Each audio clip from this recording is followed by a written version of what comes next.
बिस्मिल्लाहिर्रहमानिर्रहीम। अस्सलाम वालेकुम नाज़रीन, आप यूट्यूब चैनल देख रहे हैं। मैं इमरान खान हूँ। आज बहुत इंपॉर्टेंट दिन है। आज पाकिस्तान तहरीक इंसाफ का इस हफ्ते का जो एहतजाज है उसका आगाज़ हो रहा है और 3 शहर बावलपुर में, फैसलाबाद में और तीसरा शहर है मियांवाली, इन तीनों के अंदर एहतजाज हो रहा है। और जो वार्म अप हुआ है उसको देखकर लगता है कि पाकिस्तान तहरीक इंसाफ के कारकुन और आम शहरी बहुत बड़ी तादाद में अदलिया की हिफाजत के लिए और जो आइन की सरबलंदी के लिए, जो कुछ आइन के साथ इस मुल्क में हो रहा है, आइन पर हमले को रोकने के लिए, चीफ जस्टिस की तौसीक को या एक्सटेंशन को रोकने के लिए, आइन के साथ जो खिलवाड़ हो रहा है उसको रोकने के लिए मौजूदा हुकूमत के इकदाम के खिलाफ शहरी बहुत बड़ी तादाद में निकलेंगे। फैसलाबाद में हमने देखा लोग वार्म अप हो रहे थे, नौजवान बहुत बड़ी तादाद में निकले थे। मियांवाली के अंदर हमने देखा पहले से लोग शुरू हो गए थे, इसी तरह बावलपुर के अंदर भी। लेकिन तीनों जगह पे हुकूमत ने बहुत बड़े पैमाने पर कंटेनर लगाना शुरू कर दिए। हर जगह पे जो है वो सड़कों पे कंटेनर नजर आ रहे थे, धड़ाधड़ हुकूमत कंटेनर पकड़ रही थी। दुनिया कहाँ से कहाँ पहुंच गई है। ईरान ने इसराइल पे हमला कर दिया, हमारी हुकूमत जो है वो कंटेनर पकड़ रही है और कंटेनर पकड़ पकड़ के सड़कों पे लगा रही है कि लोगों के एहतजाज को किसी तरह रोकना है। तो बहुत बुनियादी चीज़ में फंसी हुई है कि हुकूमत को बचाना कैसे। मुल्क को बचाने का किसी को एहसास नहीं, इकॉनमी को बचाने का किसी को एहसास नहीं, खित्ते में क्या हो रहा है किसी को कोई परवाह नहीं है, दुनिया में क्या हो रहा है, दुनिया कहाँ जा रही है किसी को कोई परवाह नहीं है। परवाह है तो सिर्फ 2-3 चीज़ों की। एक चीज़ क्या है कि किसी तरह भी ये हुकूमत बच जाए। दूसरी चीज़ क्या है, कभी भी हमारे केसेस दोबारा नहीं खुलने चाहिए। यानी 2 चीज़ें तो बहुत इंपॉर्टेंट है। एक तो हुकूमत बचनी चाहिए, हमारे केसेस कभी नहीं खुलने चाहिए, और तीसरा जो है कि इमरान खान को किसी तरह अंदर रखें, उसको बाहर नहीं आना चाहिए। इन 3 चीज़ों के लिए ये लोग किसी भी लेवल तक जा सकते हैं। बहरहाल आज के दिन में जो वाइब्स आ रही हैं या जो चीज़ें सामने आ रही हैं उससे तो पता चलता है कि मोमेंटम बड़ा ज़बरदस्त पकड़ेगी पाकिस्तान तहरीक इंसाफ। और तीनों शहरों से जो विजुअल्स आएंगे आपको दोपहर के बाद, वो आपको बता देंगे कि मियांवाली में क्या हुआ, फैसलाबाद में क्या हुआ और भावलपुर में क्या हुआ। इन तीनों शहरों से जो विजुअल्स आने वाले हैं, यानी मैं आई कैन गैस, और मेरी पाकिस्तान तहरीक इंसाफ के लोगों से बात हुई है, वो ये कह रहे हैं कि जी हमारे ऊपर बहुत छापे पड़े हैं, इन्होंने गिरफ्तारियां भी की हैं, इन्होंने बदतमीजी भी की है, और पुलिस ने जो है वो कंटेनर्स भी लगाए हैं, रास्ते भी बंद किए हैं, आंसू गैस की शेलिंग के लिए भी बंदोबस्त किया है, लोगों के साथ लाठीचार्ज और लड़ाई का बंदोबस्त भी किया है। लेकिन ये उतना जुल्म नहीं कर पाएंगे जितना इन्होंने रावलपिंडी में किया था। रावलपिंडी में तो इन्होंने एक अजीबोगरीब सूरत पैदा कर दी थी ना। रावलपिंडी में तो एक जंग जैसी सूरत पैदा कर दी थी, लोगों के ऊपर जुल्म और सितम की इंतहा कर दी थी। इसके बावजूद लोग वहां पे पीछे नहीं हटे, बल्कि उन्होंने जबर का मुकाबला किया और उन्होंने अपना एहतजाज रिकॉर्ड करवाया। उन्होंने कहा जी हम अदलिया के साथ खड़े हैं, आइन के साथ खड़े हैं। तो लोग तो जजेस के साथ और आइन के साथ खड़े हैं, लेकिन जजेस कहाँ खड़े हैं उस पर बाद में बात करते हैं। अब जैसे जैसे विजुअल्स आएंगे हम आपके साथ शेयर करेंगे, ना सिर्फ शेयर करेंगे बल्कि इसके ऊपर मैं आपको दोपहर के बाद व्लॉग में एक सिचुएशन बताऊंगा कि एहतजाज का क्या बना और मामला कहां तक पहुंचे हैं। इमरान खान साहब की हिकमत अमली के तहत अभी ये एहतजाज जैसे ही खत्म होगा तो हुकूमत को मौका ही नहीं मिलेगा। हालांकि हुकूमत पहले से तैयारियां कर रही है, कंटेनर लगा रही है, एक के पीछे एक कंटेनर लगाती चली जा रही है हुकूमत, और वो बंदोबस्त कर रही है। और इस मरतबा ऐसे नहीं होता कि वो कंटेनर सिर्फ एक लेयर लगाते हैं, वो लेयर के पीछे लेयर लगाते हैं, उसके पीछे लेयर लगाते हैं ताकि मशीनरी भी आए तो धकेलने में मुश्किल हो। तो इस वजह से जो है वो रुकावटें दूर करना थोड़ा सा मुश्किल रहता है। लेकिन कंटेनर तो कंटेनर है और अवाम फिर अवाम है। अवाम साइडों से निकल कर भी आ जाते हैं, नीचे से निकल कर भी आ जाते हैं, उनको सीट के साइड में भी कर देते हैं। तो कुछ ना कुछ करके लोग अपना रास्ता बना लेते हैं। अब अली अमीन गंडापुर साहब से मेरी बात हुई। जब तीनों शहरों में आज एहतजाज हो रहा होगा तो उस वक्त आज ही अली अमीन गंडापुर साहब अपनी हिकमत अमली बताएंगे डी चौक के अंदर होने वाले एहतजाज के हवाले से, क्योंकि उनकी इमरान खान साहब से मुलाकात हुई थी और इमरान खान साहब ने चिट्टा इनकार कर दिया था साफ। उन्होंने कहा किसी सूरत नहीं, ये एहतजाज में मौखर नहीं करूंगा, मैंने ये एहतजाज करना है। क्योंकि देखिए यही वो दिन है जिनके अंदर आपको इस हुकूमत का मुकाबला करना है।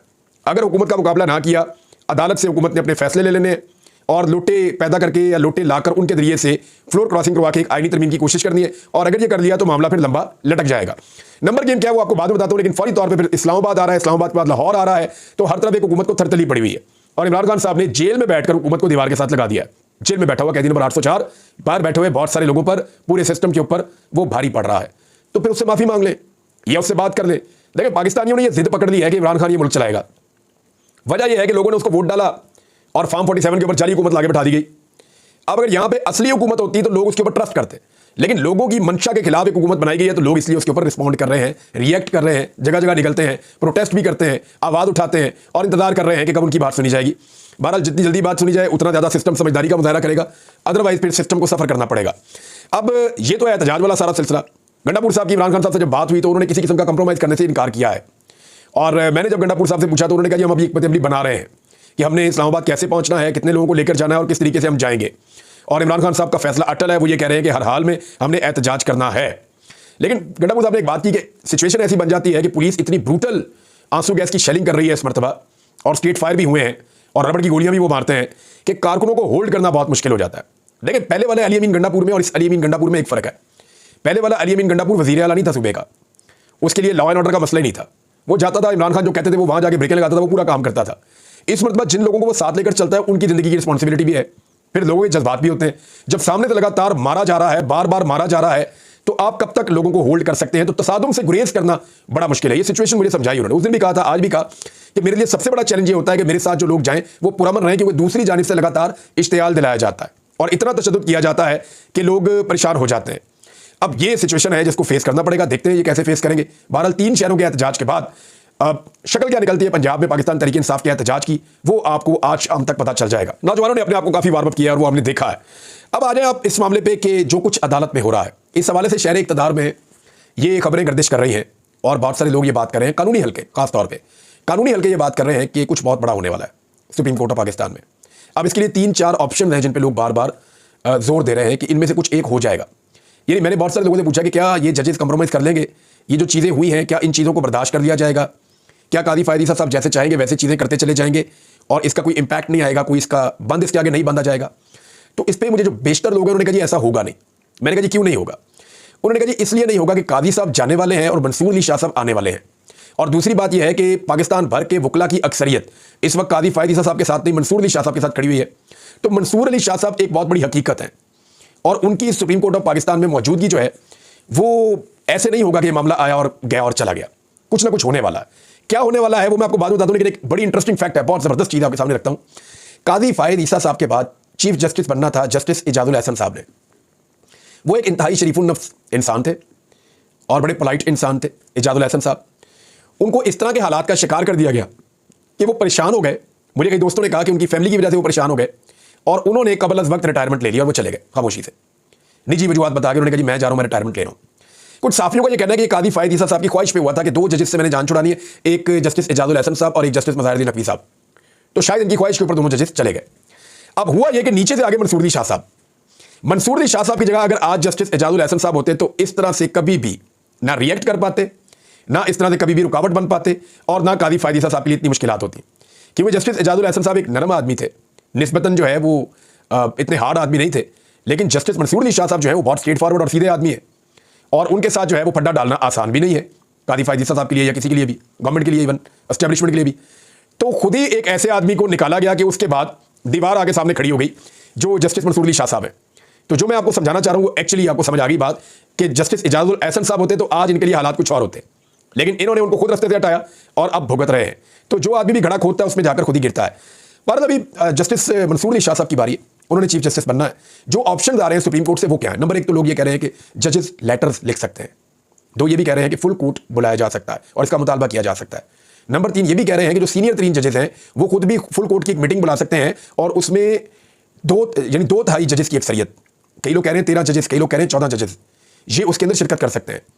और इतने ज़्यादा जजेस अगर इकट्ठे बैठ जाते हैं और इस सारी चीज़ों पे अदम एतमाद करते हैं तो फिर काजी फायद ईसा साहब के पास कोई ऑप्शन नहीं रहेगा। जजेस की जो इस वक्त गंभीर खामोशी है ये किसी तूफान का पेशखम है। बहुत सारे लोग ये कह रहे हैं, देखते हैं कि ये होता है या नहीं होता। लेकिन अगर जजेस आज खड़े ना हुए तो इस बात पे सबका इत्तफाक है तो फिर ये दोबारा कभी खड़े नहीं हो पाएंगे, क्योंकि अदलिया का हुलिया इस तरह का बिगाड़ दिया जाएगा इस आईनी तरमीम के बाद कि फिर जिसको वज़ीर आज़म कहेंगे पॉलिटिकल किस्म के जजेस आएंगे, कंप्रोमाइज किस्म के जजेस आएंगे। हर वक्त जजेस इसी चक्कर में रहेंगे कि हुकूमत को खुश रखो ताकि आपको तरक्की मिलती जाए।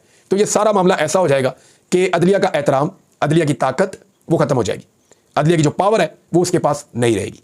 तो ये मौका है जजेस के पास कि उन्हीं को खड़ा होना पड़ेगा। वकला तहरीक चलाते भी रहेंगे तो कोई फर्क नहीं पड़ता, कादी साहब कोई फर्क ही कोई नहीं पड़ता कि बाहर पाकिस्तानी उनके बारे में क्या कह रहे हैं। यानी जिस तरह से आज बाहर बात हो रही है, मुझे नहीं लगता कि इस सिस्टम में किसी को परवाह है। जो कुछ भी आज लोग कह रहे हैं या जो कुछ भी आज लोग सोच रहे हैं इदारों के बारे में, मुझे नहीं लगता किसी को इस बात की परवाह है। अगर परवाह होती तो आपको नजर आ जाती। तो अगर जजेस ये सोचकर बैठे हैं कि लोग प्रेशर बनाएंगे या वकला बनाएंगे, तो नहीं।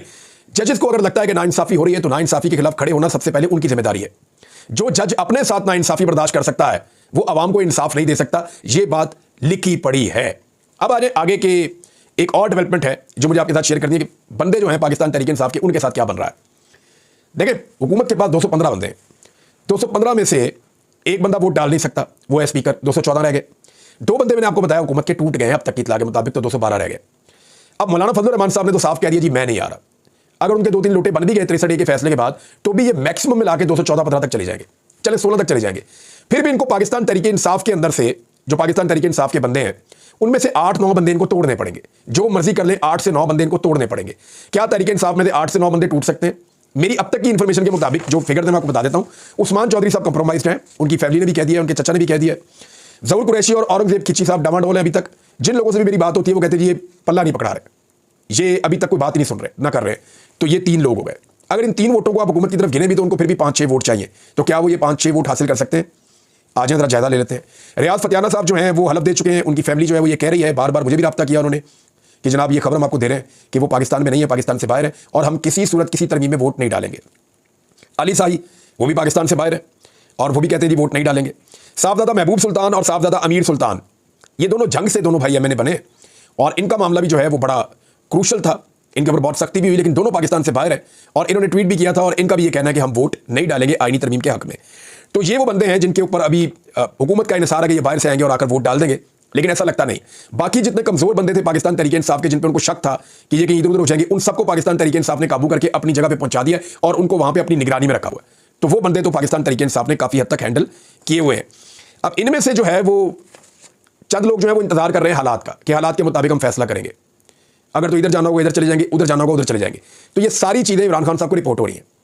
इमरान खान साहब ने ये कहा था थोड़े दिन पहले कि जो 3 बंदे आपको कंफर्म हो गए हैं ना, उन 3 बंदों को इससे पहले कि वो आपको जवाब दें, आप उन तीनों को पार्टी से निकाल के कारकुनों को साफ बता दें, फिर इलाके के अवाम जाने, कारकुन जाने और वो बंदे जाने, इनको निशाने इबरत बनाए, इनको पार्टी से किक आउट करें।